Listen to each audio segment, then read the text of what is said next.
নমস্কার, আমি মুনমুন। তোমাদের সবাইকে স্বাগত আমার নতুন একটা ব্লগে। তো আমি আগেরটাই বলেইছিলাম আমরা দীঘায় একদিনের জন্য এসেছি, আর এটা মর্নিংয়ে আমরা যাব। তো তার আগে ওরা রিল করছিল, আর এরা সবাই এসে রিলের ব্যাঘাত ঘটাচ্ছিল যাকে বলে। তো আমরা রেডি ফেডি হয়ে নেমে পড়েছি, ব্যাগপত্র লাগেছে সব মানে গাড়িতে তুলছে ওরা। আর এখানে আমরা বেরিয়ে পড়েছি। এখান থেকে সকালের একটু ব্রেকফাস্ট করে নিয়েছি।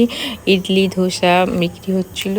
আর সত্যি কথা, আমি ইডলি খুব ভালো লাগে আমার, কিন্তু ইডলিটা ঠান্ডা দিয়েছিল বলে আমার একটু মন খারাপ হচ্ছিল। আর এটা ধোসা খেয়েছে, সঙ্গে সঙ্গে করে দিয়েছে। এই দেখো আমাদের পুকুর সোনা, আর এই যে আর একটা বদমাস আমাদের। তো ইডলিটাও খেতে ভালো ছিল, কিন্তু ঠান্ডাও ইডলি সত্যি ভালো লাগে না। আর ওখান থেকে খেয়ে এবার আমরা মেন মন্দির যেটা দর্শন করার জন্য এসেছিলাম সেই জন্য এসে গেছি। আর দিনের বেলা এত পরিমাণে গরম ছিল, মানে আর পা পুড়ে যাচ্ছিলো যাকে বলে। আর ওখানে মন্দিরে তো সবাই জানে যেটা জুতো খোলা যাবে, সেই জন্য আমরা গাড়িতেই জুতোটা খুলে বেরিয়ে পড়েছি মন্দির যাওয়ার জন্য। আর দেখো সবার অবস্থা কাহিলে, সব রীতিমতো আমরা দৌড়াচ্ছিলাম গরমে, মানে সানে সে রাস্তায় গরম লাগছিলো, এখানে এসে একটু ঠান্ডায় লাগছিলো। আর এখানে পাটা ধুয়ে আমরা আবার মেন মন্দিরে গেছি। মেন মন্দিরে ক্যামেরা অ্যালাউ নেই, কিন্তু বাইরে তোমরা ক্যামেরা করতে পারো মন্দিরের বাইরে গিয়ে। তো এই যে মন্দিরের সামনে থেকে আমরা চারিদিকটা একটু দেখিয়ে নিলাম, বেশি ক্লিপ নেই যদিও। তো ওটা মেন মন্দিরে ওখানে একটু করে আমি ভিডিও করে নিয়েছিলাম, জগন্নাথের একটা মূর্তি ছিল বিগ্রহে।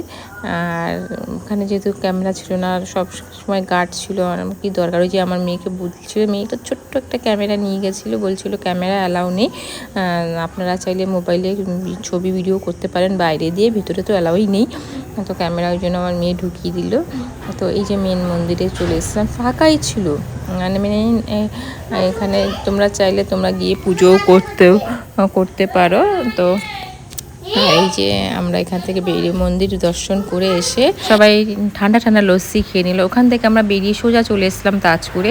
আর তাজপুরে এখানে স্নান করে নিয়েছিলাম, আর সমুদ্রের সামনে সমুদ্র, আর এইরকম সুন্দর গরম গরম ভাত খেয়ে আজকের ব্লগটা শেষ করলাম। আর বেশি ভিডিও নেওয়া হয়নি, এইটুকুই তোমাদের সাথে শেয়ার করলাম।